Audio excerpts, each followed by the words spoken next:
What's going on, everybody, and welcome back to the Baseball Development Hub podcast. For any of our listeners who are tuning in on YouTube, you probably noticed that it is just me, Trevor Powers, this week on the Baseball Development Hub podcast. And that is going to likely be the case in some way, shape, or fashion for the next couple weeks, because for those that do not know and are not close to the Backside Ground Balls media group, Dan and his wife, Sarah, just had their first son, Noah. So we're going to be being creative and wishing Dan and his wife the best of luck with their newborn baby and catching up on sleep whenever they can and not pressuring Dan to be on a podcast and talking and worrying about baseball. We want him to worry about his new son, Noah, enjoy the time that he gets with his family. So it's going to be a little bit of while before we're expecting Dan to be back on the podcast with any form of frequency. So it's just either going to be some form of me in a solo podcast nature. We're going to invite a ton of guests on over the next couple weeks and talk about some different parts of player development and baseball and just try to be creative in what we're creating in terms of content. Obviously, for our loyal list of listeners, you probably noticed that last week we did not have a podcast episode, and we definitely apologize for that. But just with the quick turnaround of Dan having the baby on Wednesday, and me not being able to line up a guest or think about how I was going to speak on a podcast for 60 minutes by myself, we decided it was best to just skip a week and get right back with this week's episode with a guest. And I'm very excited about this episode because it's not only a conversation about baseball. So many times we've heard since we were young that baseball is one of the best vehicles for life. It's going to teach us things like how to handle adversity, how to be a part of a team, how to work towards a collective goal. And so many people think of those lessons as a player, right? Being on a team and being a player. And we think those lessons stop the day we stop playing. But this person's story, it went on beyond the playing career. It went into coaching, a successful coaching career. But the struggles that sometimes come with the balance between what you want to be as a coach and what you want to be as a person. So I'm really excited to have a guest on today that's going to tell their story, not only about their baseball career. It's a multi-time guest that I'm very excited to connect with again here on the podcast, but tell their story about how baseball has been an educator for who they want to be as a person, as a friend, as a father, and as a mentor to so many college kids. And I'm really excited to get into the conversation because this person means a ton to me. So let's get into that interview. We are now joined by 4 or 5-time guest, whatever. At this point, we might as well call him a part of the Backside Ground Balls media group. DeSales head baseball coach Bryan Torresani, who is also friend, mentor, fellow action thriller book lover. Coach Torresani, how are we doing today? TP, what's up, buddy? I'm doing well. How are you? Good, good. I know obviously we talk a lot. It's been a while since we've been on the podcast platform, and a lot of stuff has changed for you as well, which I think is where this conversation is going to be a lot of fun. Obviously, for those that do not know, Coach Torresani was my boss for 1 year at Arcadia before he fired me and sent me to North Carolina and said, "You're better off as a podcaster than a baseball coach." And he has had quite the journey since that day. And I think he's has a ton of lessons learned since that day. So why don't you update our listeners on where you've been, what you've been up to, and where you've gotten to at this point? Yeah, you have to follow the bouncing ball here a little bit, but yeah, after Arcadia, after the 2023 season, I took a job as the recruiting coordinator at the University of Delaware. Got a chance to work for Greg Mamula, who's just a tremendous mentor, baseball coach, friend, the whole 9 yards. Was there for 1 year, and honestly, I guess that's where my story kind of starts. Like, really wasn't sure what direction I wanted to go with my career and my life in general, and thought I was going to get out of baseball completely. And I actually left the University of Delaware without a job. I'm married to a saint, I guess, so that helps. But left the University of Delaware and kind of did some soul searching and realized that I really did want to keep coaching. And so I had to kind of grind it out for a year as a volunteer assistant at DeSales University. And thankful to Coach Nyman, who was the longtime head coach there, was there for 36 seasons, and worked with him last year in his last year as the head coach at DeSales, and was lucky enough to get hired as the head coach there, this past summer, and we're 11 games into our first season. So certainly get more into some of the whys and behind all that, but that's kind of the quick outline of the last few years for me. And I think the thing that you, being the humble person that you are, don't add in is highly successful coach with a great trajectory in your career. Not only did you leave an Arcadia program that was at its peak and what you had built over the time you were there, but then being able to be a Division I assistant. And so many people think of the journey of being a baseball coach as like, that's exactly where you want to be, right? When I was 22 years old, wrapping up my college education, if you told me I was in that position where I was taking a recruiting coordinator job at a great Division I baseball program, it's like that's the next step of the journey to be where we all want to be. So why don't you talk us a little bit about just like that soul searching that came from that, and maybe the why behind the confusion almost. Yeah, I think it actually starts at Arcadia. Um, and yes, we were successful there, and we won, 4 championships in 7 years, and had a bunch of players go to Division I programs with COVID years as grad transfers and things like that. And it certainly was a rewarding experience. However, I was just burning the candle at both ends, and not even really realizing it. And I just wasn't healthy. Like, I wasn't healthy mentally. I wasn't healthy physically at times during that tenure. And really, once I left and went to Delaware, like something in my head just kind of changed. Like, I just felt like, um, and nothing personal, I just felt like I wasn't at the right place for some reason at that time. And I'll say that, and also say at the same time, I think I was exactly at the right place, and I'll get into some of that too. But and so I think the burnout was like kind of real for me, and at times was creating like this toxic environment at Arcadia, and even spilling into my own home, and that is where I really had to decide to make some changes, and life happens in funny ways, I guess, and it's worked out, it seems like right now. And but it was a trying time, and I think part of the reason why I'm willing to come on and and share like this journey is because I don't think my story is unique. I think there are a lot of people, and especially coaches, that go through what I went through. Family stress, coaching stress. And it can take a toll on people. And so I think getting it out there, if it helps one person, is kind of like my goal here with some of the things I'm doing. And we'll discuss some of the things that you're doing up to this day in terms of the content creation and becoming a competitor of Backside Ground Balls Media, but we'll discuss those terms off air and off record. But one of the things that I find fascinating is in the time that I was lucky enough to work for you, it was like there were times where I slept in your basement. I got to spend time with your family. I felt like there were several opportunities to get to know you in that realm, and really admired the family person you were, and the time that you were able to commit to them, and what you brought in terms of your relationships with both of your kids and your wife as well. And then I would see the stress of the baseball side of it once springtime came around. And again, I tell everybody we had a very successful spring, and there was a lot more highs than lows, but I could tell that it wore on you to a certain extent. Talk about that dichotomy, because I've always found that, admirable of you, is like when I look at the person you were, and the friend that you were, and the father, and all of those things that come into play, it was, man, it's unbelievable. And then I'd see how stressed out you get during baseball game. I'm like, dude, like you have a great life. Like just sometimes just acknowledge that when we're down, maybe in the 7th inning.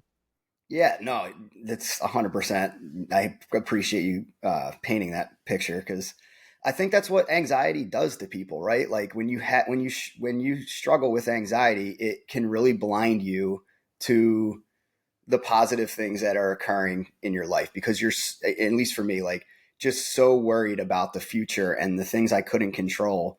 Um, that it would get in the way of me seeing the positive things that were happening, in my life. Do I think was a bad father, a bad husband? No. Were there moments I was a bad father and bad husband? Yes, like that. And I think that still happens, but it happens much less now, than it did back then. Did I think I was a bad coach? No. I think there are a lot of things I wish I could go back and change, but I also know, that I have a lot of guys that are appreciative, that they got a chance to play for me. And I do think learned a lot of valuable lessons. But I'll be honest, like at the time, like it was hard for me to see that just because I was struggling so much with, just like I said, just the anxiety of and the pressure I felt to win and perform. And really, I guess just a lot of times just tying my identity like completely to baseball. Right. And when you do that, it can take its toll. And that's what sort of happened, I think, at that time frame for me. And I guess I'll finish it this way. Like when you let it control you and it spills over, like that's when it comes out in the wrong way. That's when those stressful moments in the dugout happen and you create environments where guys walking on eggshells and maybe aren't excited to come to the field for practice because they're worried about getting yelled at or things like that. And just that was me. And I'm glad that some of these things have happened in my life that have shown me a different way. So many coaches, they think, because I think that's a great lesson for coaches to kind of dive into this. So many coaches not excuse that, but they say, well, I'm a competitive person. And we want our players to be competitive. We want to be competitive. If me and you were playing ping pong in the office, it would probably get competitive. But sometimes competition comes out and almost brings out the worst in us. What's kind of your opinion on kind of the journey you've taken and that identity of, well, I'm just a competitive person. And when the lights turn on and that scoreboard is on and there's a score and there's a record attached to my name as the head coach versus being able to understand what true competition is to bring out the best in maybe your players and people who work with you. Yeah, no, I mentioned this a few minutes ago. Like, as much as I felt like Delaware might not have been like for me at that time, like completely, it was also like exactly what I needed because I got to watch Mams, coach for an entire season. And I've mentioned this before on my own podcast and just in conversations with people. He is a very competitive person. Like he obviously, like he's spent his whole life in baseball and wants to win and is a winner and has won pretty much everywhere he's been. And at that level, like those guys they're paid to win, right? And they can be fired if they don't win. That doesn't often happen at Division 3, but at Division 1, like that's kind of the job. And a lot of people, a lot of guys in those shoes, I think project that onto the players. And we even had conversations in the office about this where like Mams would intentionally control himself so that he wasn't projecting that stress onto the players. I can't say he wasn't feeling any stress about that. I'm sure he was, but he just did such a good job of creating an environment where like the players didn't feel stressed about winning and losing, and yes, I know that sounds like, well, it's the whole point. And yeah, of course, like we worked hard at it. We wanted to win, but it was just eye-opening for me to see a different way, how calm he was in the dugout when something wouldn't go our way, the way he handled umpires when he thought they made a mistake, like the way he handled players that might not be living up to our standards. Like there was just a lot of things that I saw from him that was like the light bulb went off for me where I'm like, oh my gosh, like I've been doing this kind of wrong for the last 15, 16 years. So, I think that's important. And obviously being a competitor, like, yeah, like there were moments where, I can remember one in particular where like I did see him get a little bit emotional and I was like, all right, like at least I know he's got it in him, which I liked to see, but like it's still just eye opening to see him. And it was been that year, it was been so impactful on my life, which even going back, like I didn't see that at first either. For me, it was just like, oh, I have this long commute and it's too much travel and I'm away from my family too much. Like again, the anxiety forces you to look at a lot of the negatives. And now that I've taken a step back from all that and I have a much clearer head, I actually can see all the positives that happened to me from that experience. So it's been cool. But yeah, I mean, at this point, it even happened yesterday for me. Like we lost a game we shouldn't have lost, quite frankly. And my post-game speech wasn't great. Like I was emotional and we, and wasn't too bad, but at the same time, like, like that's the old me coming out a little bit. So like the lesson I guess is this, like I can learn from it now. I can recognize it much faster.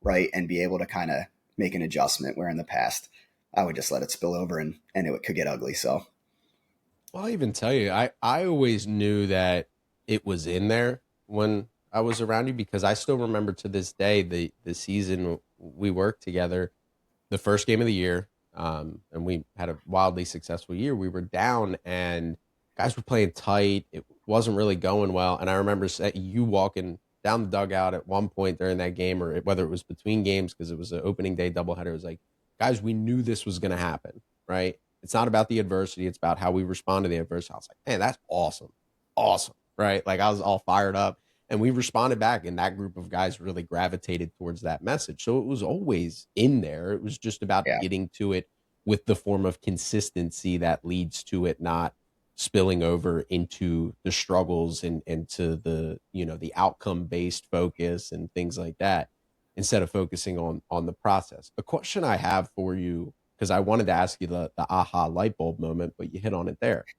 When we think about, I mean, we both grew up in the Northeast, and we're both Italian, and you look at like some of the really basketball, but we grew up around a coaching environment that was more about how fiery you could be, and Bob Knight throwing a chair and coaches ripping their players apart. And that was what the coaching industry has taken a turn, right? And it really has pivoted to how can we empower our players, encourage our players, create a comfortable environment. Whether you want to call it, kids nowadays are soft or whatever. Either you're getting on the boat as a coach or you're not. Kind of talk about that as well, of being a guy who, you learn from the Northeast, the fiery Italian side, all of these things, the Rick Pitino's of the world is what we grew up like looking at as coaches. Like that's what a coach looks like, but it has changed over the years. yeah, absolutely. And hopefully my dad doesn't listen to this podcast, but um, I grew up around sports. My dad was a high school, mostly basketball coach for the majority of my childhood, but also coached high school baseball. He coached football, coached some college sports, women's softball and basketball when I was really young. And so anyway, I'm just making the point that like I grew up in a gym. I grew up on a field. And so I got this from the time I was born, I got to just witness a lot of coaches and especially dad and then obviously TP knows my dad is was one of our assistant coaches as well in my tenure at Arcadia. So I got to be his boss for 7 years, which was really cool. But that was dad. Like he was a fiery competitor. He was a really good coach. His teams were often successful. And if you can like picture the stressed out basketball coach on the sideline with like the tie hanging off a little bit and like the screaming and yelling, like he'll tell you right now, like that was who he was. And so not only him, but like even the coaches I grew up playing for, like my high school basketball coach was awesome. I revered him. I loved him. He was hard to play for if you didn't have thick skin. Like he would get on you and call you names and all that sort of stuff. But again, like I was used to that because I grew up around it, right? And not every kid could kind of handle that. And when I talk to my dad about this today, even like we still have a lot of conversations on this topic. Like he'll tell you like, okay, he's almost 70, and when he grew up, he was being coached by a lot of veterans in the military, right? Mm-hmm. Guys that grew up in this sort of disciplined environment, used to getting screamed and yelled at, guys that fought in Korea and World War II and Vietnam and all that kind of stuff. Like, like it's just an interesting like life cycle, I think. And so, it really legitimately took me until I got to Delaware to like kind of see a different way, like even my first go around as an assistant at Chestnut Hill, like in coaching for Coach Spratt, who I played for and loved, was a lot the same way as my dad, as Coach Ostrowski from high school basketball. Like it was just how I thought coaching was supposed to be, and there's some good to that. And those guys all had their hearts in the right place and all that stuff. But, my dad would even say when he was an assistant at Arcadia with me, like, I wish I could go back. And I guess we have similar sentiments. Like he's like, it's just a different way to do things that would have made me happier. And quite frankly, I think this is going to extend my career, which I was a little worried about it at times. So that's a huge positive. Well, and anybody who's met your dad as well, it would shock them to imagine him yelling at anybody, let alone getting fiery and stressed out, because he really enjoyed that time just being on the field when when he was at Arcadia for that time. And again, I think it's not even an indictment on any former coach, because I played for people the same way. It's just that was the cultural norms of coaching, right? Like if you weren't doing that, you were the weird one. You were the black sheep, and you weren't the one doing, like, because people would almost accuse you, and this is where it's fascinating. People would almost accuse you of not caring if you weren't showing that much intensity or fiery nature and getting on players. And it was so normal, right? And being around those coaches, and it's just, again, the pendulum has swung to a certain extent of being able to, encourage players. I still remember the aha moment for me was actually when I was still playing. And again, I was somebody who was a captain of my college baseball team, and a leader, just like ripped the kid to shreds one day, like just like out of just the fact that he wasn't working hard enough, right? And I remember going to my lovely wife, who goes, "If you ever did that to me, I would just show you how you were right." I was like, "Wait, what? Like people do that?" And she's like, "Yeah, it doesn't motivate." And she told me straight, she's like, "It doesn't motivate everybody to yell at them." And I remember that was the day I finally was like, "Oh," like, because that's how my dad was. Former 25 years in the military. If I played bad, he yelled at me. If I went 0 for 3 with 3 strikeouts, he yelled at me, and legitimately yelled at me for not swinging the bat or swinging at the wrong pitch and things like that. And I thought that was how you get the most out of people. And it was a really eye-opening moment, especially once I transitioned into coaching. It's like, wait, no, not everybody responds the best to being yelled at.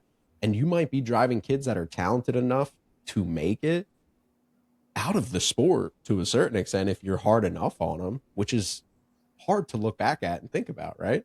Definitely. Yeah. Um, So, Go yeah, I ahead. was going to say my question from that is just like, again, that chameleon side of it, right? As a head coach now, again, as you've kind of taken this life cycle, is like, it's some kids still do respond to that. There are some Bryan Torresanis and Trevor Powers in the world that or respond well to being yelled at. How do you balance that of like knowing like this guy might need a kick in the rear and this kid might need some TLC and an arm around his shoulder?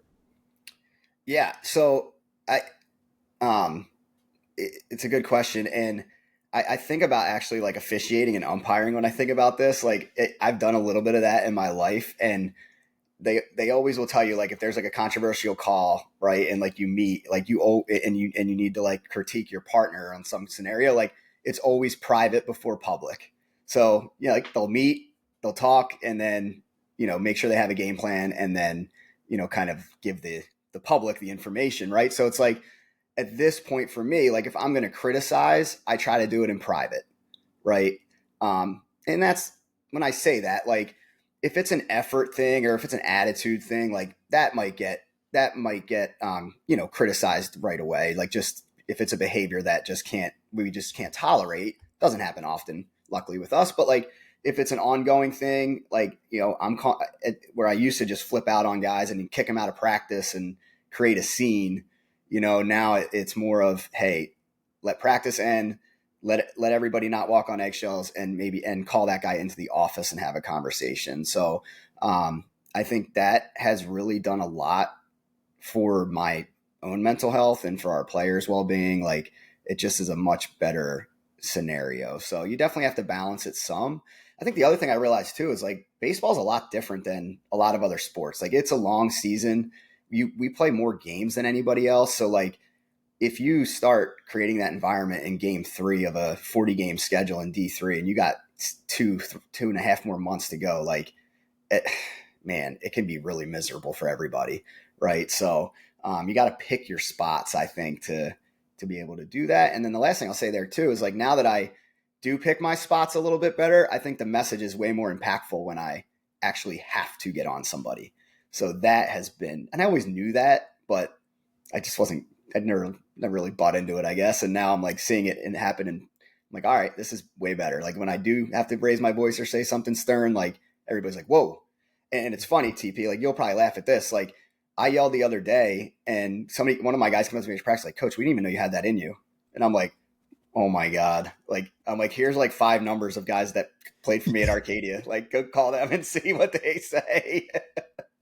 So Oh, that's actually a great point. And you said it there. It's like the message resonates a lot better. And there's a couple things that I pulled off because you made a couple really good points there. Is we were lucky enough to sit in a team meeting at Richmond, and Coach Mick Aoki, he might be the best cursor I've ever been around. Just a well placed F bomb in the middle of a meeting was just, and like you could tell, like it was just like it wasn't overboard and overkill. It was to emphasize a point, right? And you could tell the guys responded to that. And that was something that stuck with me is like, there is a value in a well placed stern point. You can't always be stern and always barreling down on guys. You have to have it balanced, but just like a well placed stern chewing of a player can sometimes resonate more when it's not all the time, but it's also from a place where players don't know that you're soft, right? Like that's the balance of like we can't take advantage of you, but we also need to know that it's in you, right, to be able to hold us accountable. And I think that's a really fascinating point you made. Yeah, no, I agreed. And I think a lot of the times for me, those moments would come from like feeling like I was unprepared and maybe didn't do a good enough job like coaching in practice. And then, somebody would make a mistake in a game and I would like get on them a lot. And I'd be like, and then I'd get home that night and be like, that's my fault. Like we didn't do X, Y, or Z well enough to like teach that whatever it was. That like even yesterday, like we made a couple base running mistakes and they seem elementary and I was pissed in the moment, but like I didn't scream or yell at anybody. And I look back and I'm like, you know what? Like as much as we work on base running, there's still things that we got to go over that I didn't go over. Like that's my mistake. So like I think that's where it would spill over for me a lot of times was like partially feeling like embarrassed that we made a mistake and it like is a direct reflection of my coaching where like these are 18 to 22-year olds playing a game. They're unpredictable. The game is unpredictable. And sometimes things just happen where, yes, it looks really bad and it shouldn't happen, but it does. And you got to live with it and make it a teachable moment more than an embarrassing moment for anybody. So, Well, and you bring up base running, and you're the best base running person I've ever been able to be around and talk to and get to learn from. And base running is such a fascinating psychological experiment to me. And everything in baseball, whether I was sitting in a dugout or watching or around programs, was a psychological experiment to me. And because if you create a tense environment when it comes to base running, mistakes triple, quadruple. Like you want to see mistakes happen on the base in a baseball game, create a tense environment in base running, and just watch your guys be tentative going first to third on a ball to right. Like you just like they round the base and they're like, I can't go, right? Because I'm going to get screamed at. So that's a fascinating point you made about base running and how that, because I do think you always did a really good job of encouraging guys to make mistakes and preaching that message of aggressiveness and all of those factors that come into play for guys. But it really is the best experiment to see how guys respond to a tense environment versus not, versus a pressure environment, because base running mistakes are all hesitation, mental, all of those things that come into place that are the split second between being safe and out. yeah. Yeah, no, and I think like the ability to process information and then apply it to like the situation is a difficult task and it takes a lot of practice. And it's an easy thing to forget to practice, and so I've always called it like the special teams in our programs. Like you have your offense, your defense, and your special teams in football. Like, and obviously your kicker can win games. You can block kicks and win games, things like that. So like I feel like that's our base running piece. And I do think if there has been one thing that I've really been good about in my career, it has been like, yes, I want to always be an aggressive base running team. That's kind of how I like to play. And when guys are aggressive and get thrown out or things like that, like I think a pat on the butt and a good job. I've been good about that more so than like getting on guys. Because like you said, like if you're going to preach being aggressive and that the aggressor in athletics is going to be the winner most of the time, like, and then guys are aggressive and it doesn't work out. Like that still means your process was good. The result wasn't good. Like you can't get on the players for that. Or like you said, you're just going to create hesitant players, which is the last thing we want. I want to go back to a point you made a couple answers back that I wanted to pull back a couple things. And you talked about being able to pull the guy in the office and have that conversation. And one of the things that I always found fascinating, there's many things in the news that Bill Belichick has probably done wrong since he's been to UNC. But one of the things that he did really well with the Patriots was having a conversation behind closed doors with somebody and then just absolutely embarrassing them in film review, but basically communicating the message of like, hey man, like this needs to be better, and I need to kind of explain why it needs to be better, and everybody else, including like you, Tom Brady, needs to be held accountable. Talk about that balance of just like learning that like sometimes it's better to just pull a guy in the office, and even if it's like, hey man, I'm gonna make an example of you, but it's not to hurt your feelings, rather than reacting in the moment of when a player does something wrong. No, no, no, no, like no, you can't figure it out. Like get off the field, whatever it is, being able to just have that, and then the kids like understands where it's coming from, and you've actually communicated and how important that is for the player to respond best as possible when you do use them as an example in film review or whatever it is that you guys are doing in the future. Yeah, I think that a lot of times like comes down to just the environment that you create, right? And I mentioned this on my recent show that like after a lot of games we do a game review session, and this is another thing I took from MAMS, right? And those game review sessions are only as good as the players make them. So, I'll lead it, but the players kind of run it from the standpoint of like, they're the ones raising their hand. They're the ones giving the examples of, what happened in the game that was good, what happened in the game we need to work on. But like, even prior to that, like when we talk about why we're doing game review, it's like, hey, listen, like like, this is about us getting better. So nobody can take anything that's said personally, right? Like, and if you get critiqued by a teammate or myself, like it's never personal. We're just trying to get better. And I think the cool part with that has been, some guys have been willing to like step up and critique their teammates in front of other people in a really mature and professional way, like when things happen. And I think that's the sign of like a really good environment, where guys can handle that criticism, first of all, be willing to have the guts to give the criticism, right? And then handle it on the receiving side of that too, in knowing that it's all just in an effort to get better, and to try to win games. The Belichick example is a good one. I mean, those are professional athletes. Like, I don't know. I've done that in the past, for sure. I just, at this point with like college kids, I'm like, you better really have the right kid Mm-hmm. that can do it. Like, I could have done Mm-hmm. that to Alex Madera by the end of Yeah. his career. He was kind of our Tom Brady, but like, those guys are once in a generation, type of players and people that can handle some of that stuff. So like, I don't know that I would go to the extent of like making an example of somebody, even if I told them, but I do think the game review part and creating that environment of being able to handle criticism and give criticism is really important. I mean, that's going to be their future in jobs and everything else too, like you have to be able to deal with that. So we try to create it that way. Yeah, no, and I love that. Again, it's one of those examples of just a way to make sure guys aren't taking these things personal. Like it's so easy as an athlete to be in the position where, let's say you boot a ground ball or you don't execute a first and third the right way, and the whole team's watching, everybody's there, and you're just ripped to shreds in the moment, right? Like that is like everybody's emotional. You know you messed up because you might be in a young adult, but you're old enough to know that you messed up, and the whole team knows you messed up, but then coach is making an example of you're messing up, and it's just a pressure filled environment where the athlete might not respond the best way compared to in a comfy chair in a setting that's indoors, less stress. We've all kind of debriefed from that moment.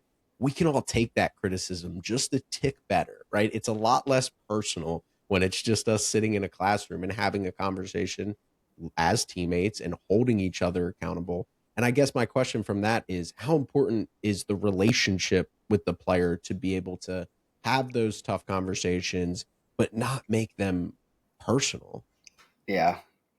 No, it's a difficult balance. I've always kind of used like like we have 34 players in our program right now. Like I have 34 different marriages that I need to maintain, and that's really what it is. And um, if you have one real marriage, you know how hard that can be at times. So having 34 of them can be a difficult task. But I don't know who said it, but it's like it's true. Like people don't care how much you know until they know how much you care, right? And I think that's been my number one goal in taking over this program has just been to show the players how much I care about them as people, whether they're playing for us every day or whether they are the 34th guy on the roster.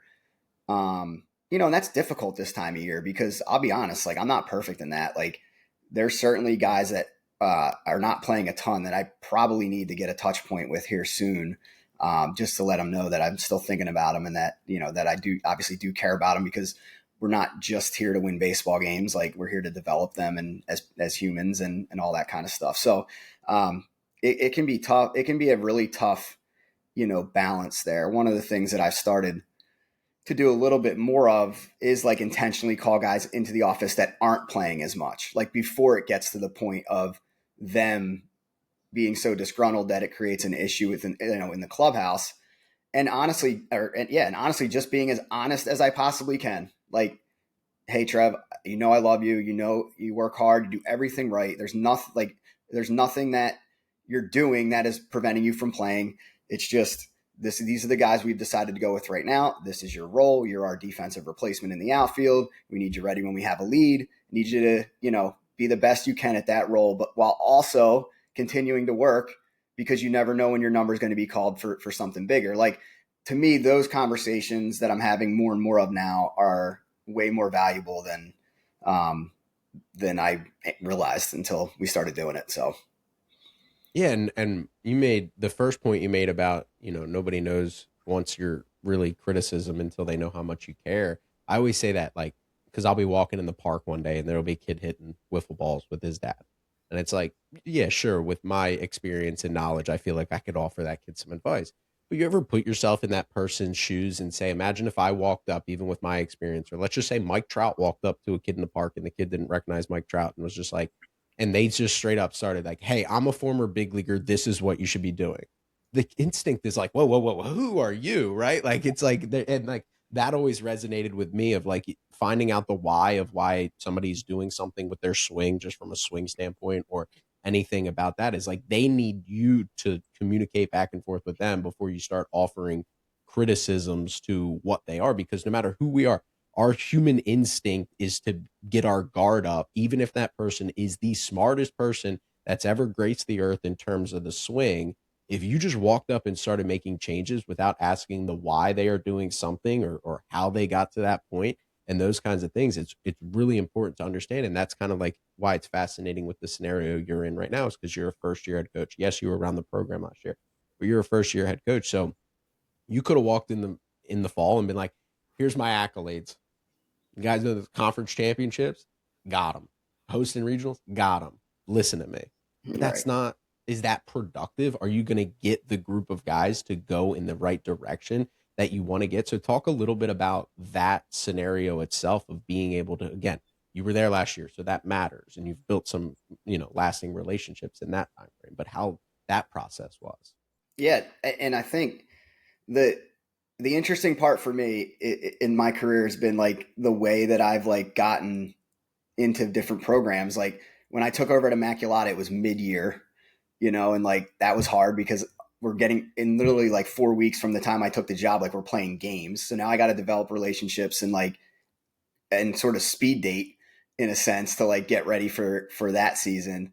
Then I took over at Arcadia after that, and I had Jimmy Gould in there, who was an assistant prior, and so he was kind of like my conduit to the guys currently on the roster, and he was able to help me develop some of those relationships with those players. And I had a little more time to do that because I had a whole fall before we played, and like that was helpful.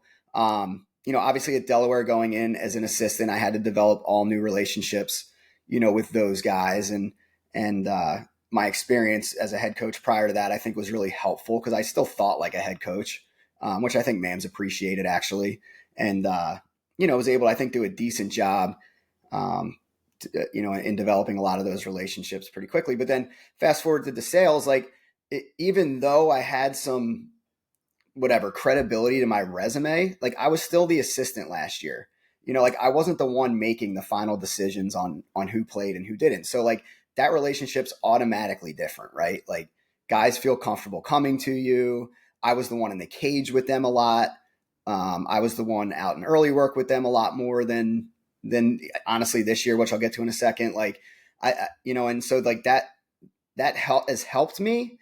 But when this is the first time I've transitioned from being at the same program as an assistant to now being the head coach, and some of those relationships have changed, not necessarily meaning better or worse, but like, there are guys that aren't playing as much right now that like, they probably don't love me as much as they did last year when I was the assistant. Like now I'm the one keeping them off the lineup card. So like I do have to be mindful of keeping a little bit of space, right, for like players to have their emotions and their feelings. And I think the one thing that I've done a good job of, honestly, is removing myself from certain situations. So like I have 3 young assistants. I call them the daycare.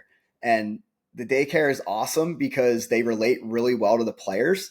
They're also really good baseball guys too. And I think they've done a really good job on the relationship side as well. And guys are trusting them. But like I've removed myself from hitting groups for the most part. Like our 2 young assistants that are on the offensive side pretty much run those hitting groups. And that allows them to develop relationships with the players so that they can start to gain the trust of the hitters and just the players in general as people. And, I started to remove myself, from some of the pitching, like small groups and things like that, so that Coach Valenti has the same opportunities. People are probably like, what the heck does this guy do?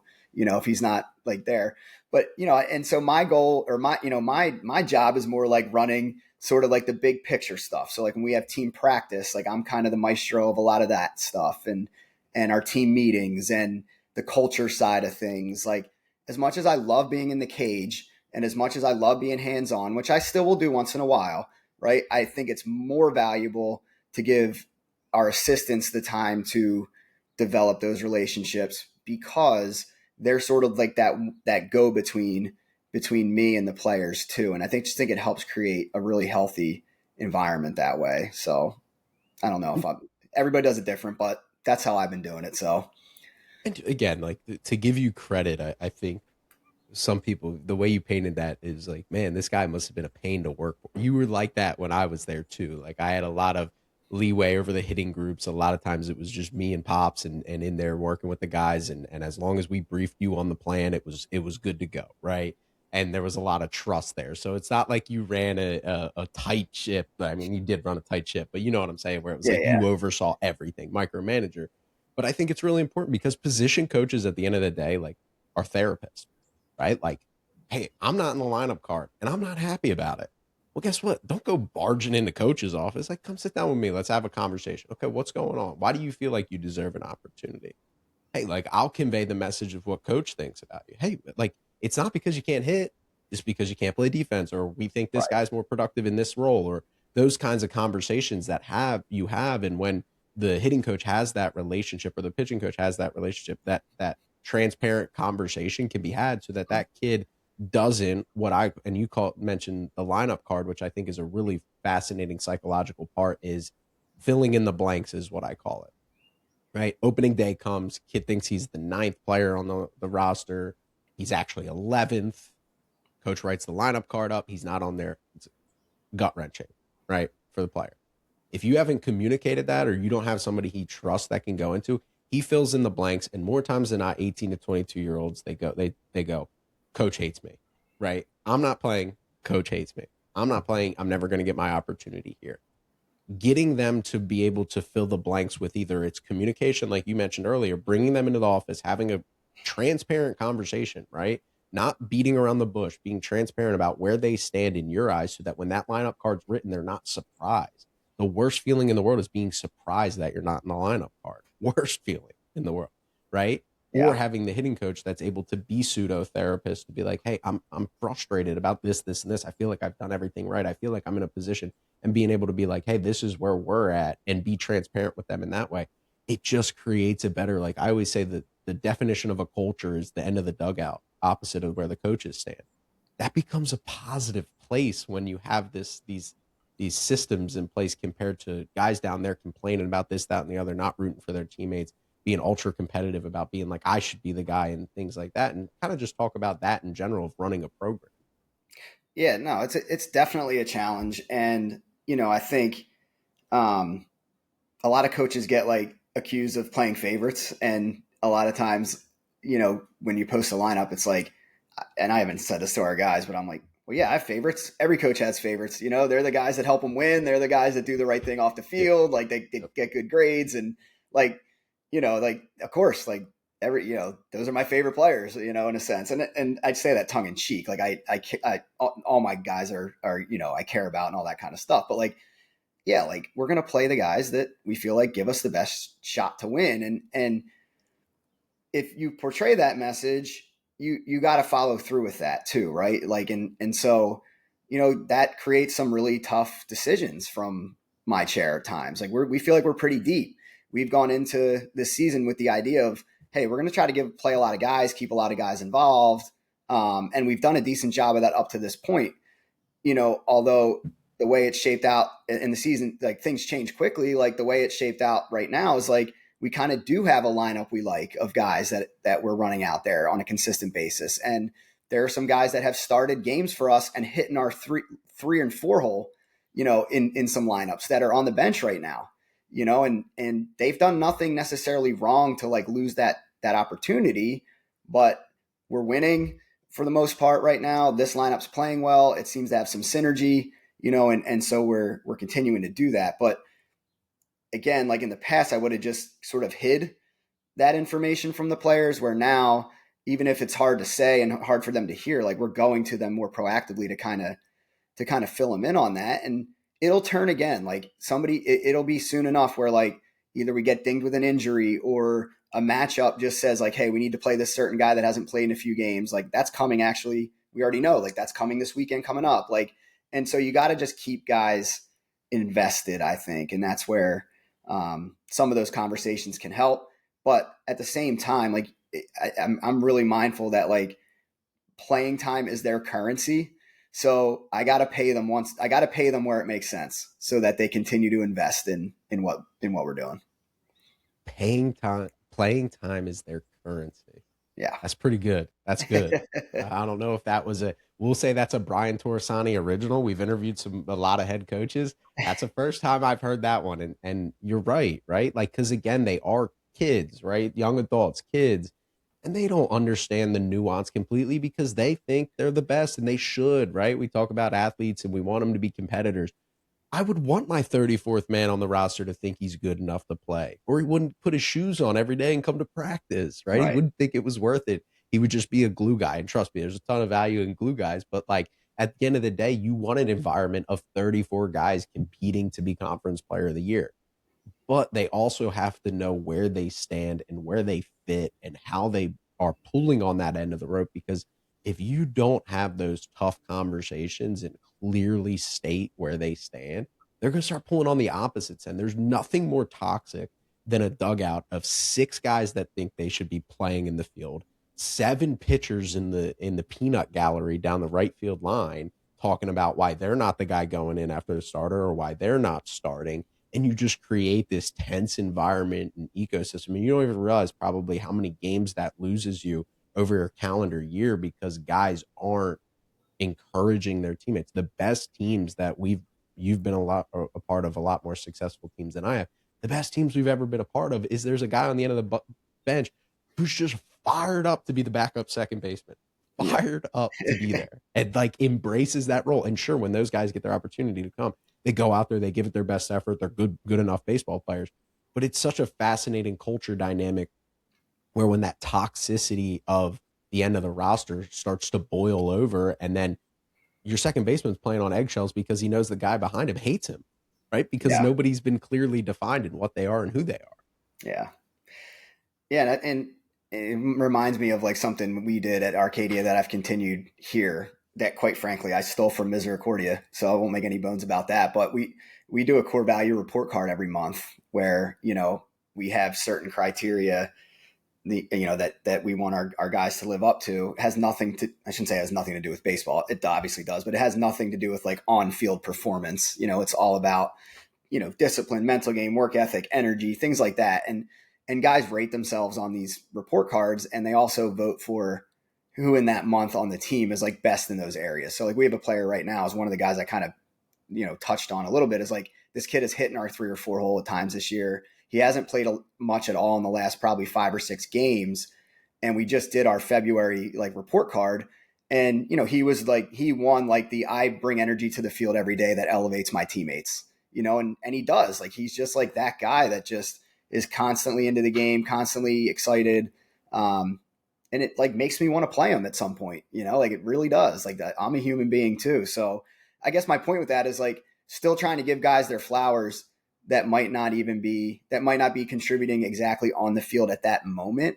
Because I do think like then when they get their chance to contribute on the field, they feel that much better about themselves and are confident and have a chance to help you win games.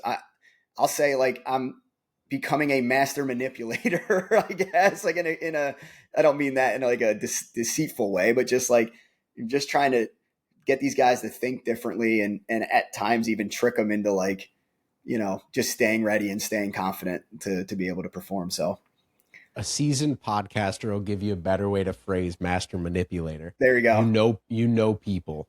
I Yeah. heard that a while back, that what makes a successful coach is they know people and they know how people react, interact, and they know what buttons to push with certain people. I think that that's kind of better than being a manipulator. I think really successful people and they know how people are going to react to certain scenarios that they put them in. And they do, like you say, master manipulator. It's true, right? Like really, really good leaders find a way to convey a message that gets buy-in from people that you wouldn't typically get buy-in from. I mean, shoot, again, not to pull back too much of history. It's like we convince people to storm the beaches of Normandy. Like, how do you do that? You have to have Yeah. really trustworthy leadership, right? Like you have to understand what buttons to push, and you can't just have a group of people that are like, nah, just get out there. It's, rear echelon, just like, hey, yeah, we'll ship you out there and you guys do it. Like, no, Yeah. you have to be able to really create buy-in and have to understand what button to press for roster number 7, roster number 34, roster number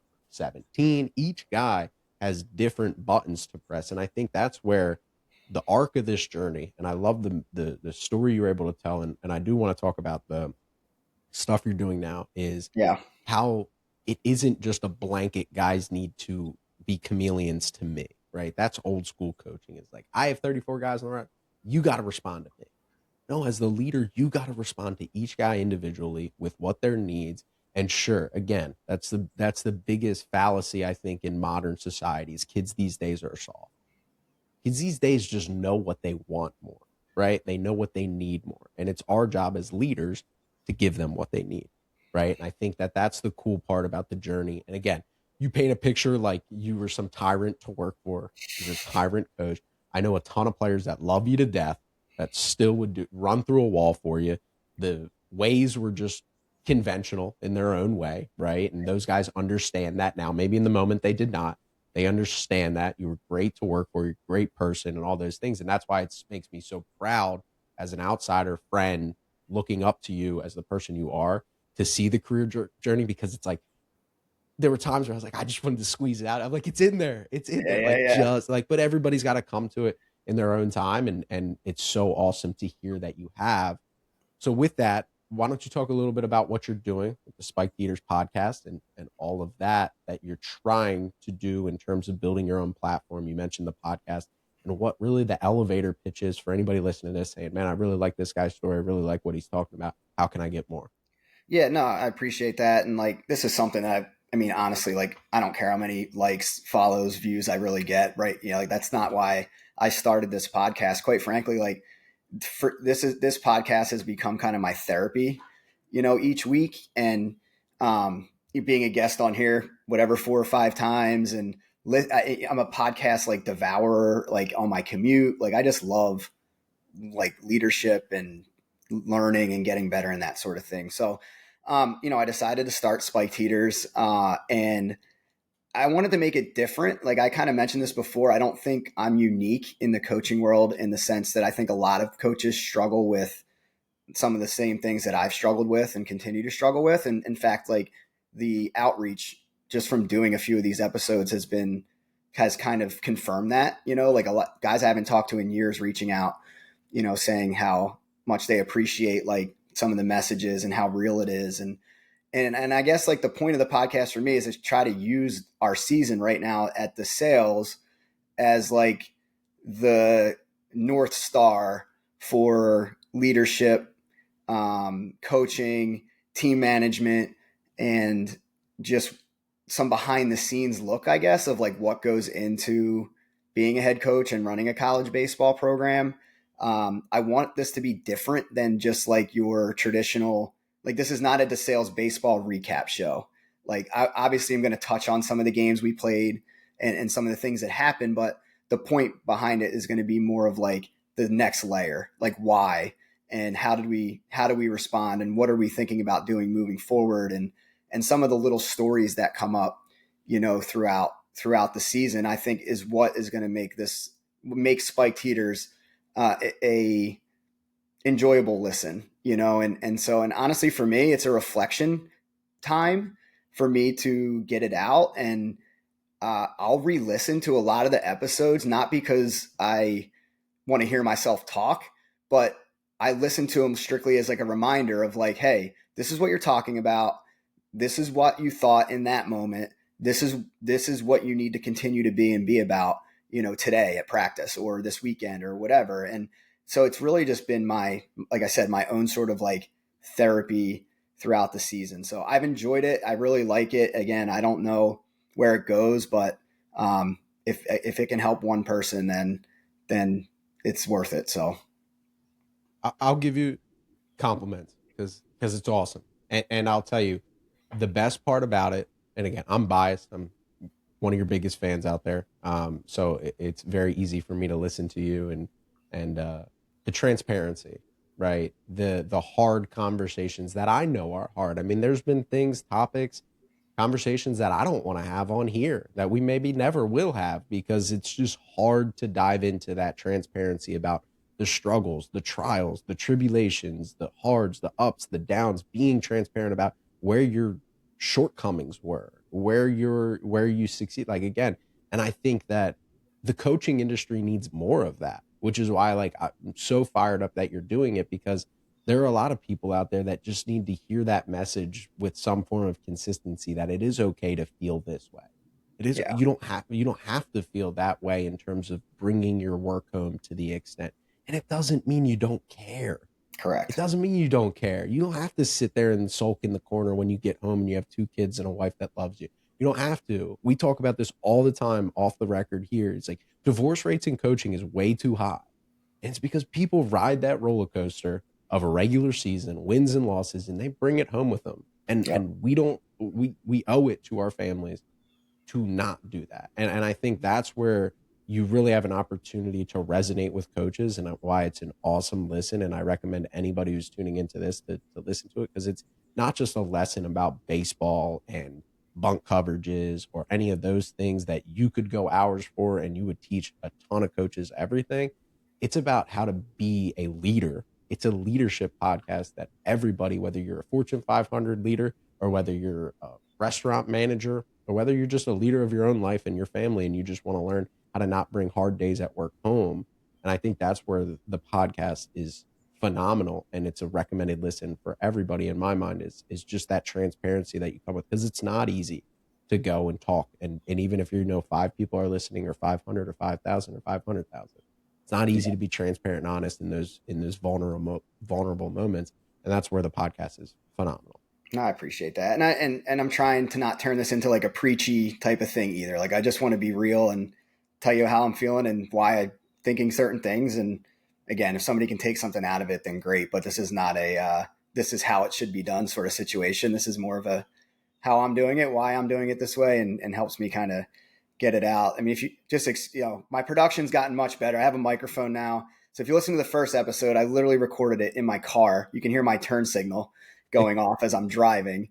I recorded it on the voice memos app on my iPhone, but it's gotten a little bit better since. So I'm waiting on that Backside Ground Ball Media contract here so that I can maybe get maybe host my show with you guys. But no, I'm kidding. But anyway, I appreciate it. It's been fun. I'm going to record here at probably soon after we get off this podcast. Yes. Well, we've talked about it. We've talked about it. We'll handle that. We'll make sure our listeners have better access to it. But as you're continuing to work out the kinks of everything that is and building it out, that's obviously something that comes with any first podcast. Is we listen back to some of the polish that we have even months ago, and it's like, man, it's better now, right? We're getting better equipment, makes a huge difference. It's better on the listener. Just like every 25-year-old white guy, we started a podcast and look at where we are now, right? Like everybody's starting podcasts nowadays. But For again, sure. why don't you plug a little bit of at least the feed so people can go check it out? I know you've talked about getting it on YouTube potentially for any listeners that might want to watch the video form and look at your handsome face and good body that you've been working so hard on for the past couple of years. Yeah, no, the audio versions are on Spotify and Apple Podcasts. Again, it's called Spiked Heaters, a Between Innings podcast is what I'm calling it. And so it's there, and I'm going to start to get it on YouTube here slowly but surely. But yeah, if you want to just find it on audio, definitely Spiked Heaters on Spotify and Apple Podcast. I love it. And for anybody listening now, especially if you're still tuned in now, make sure you head over there. Again, if you want to hear leadership lessons, the trials and tribulations that come from a coach's perspective in full transparency, not beating around the bush, not worried about how he conveys himself, being honest about some of the mistakes that he maybe made and some of the things he would have done different. The Spike Peters podcast is the best place to do that. So make sure you go smash that subscribe button. Follow Coach Torresani. Follow the DeSales baseball team because they're playing really good baseball right now. And they're going to build something special because everywhere Coach Torresani goes, they build something special, and history tells us that. So, Coach Torresani, thank you so much for taking the time. We'll talk soon, and Thanks, we Trev. appreciate you hopping on the podcast. Appreciate you.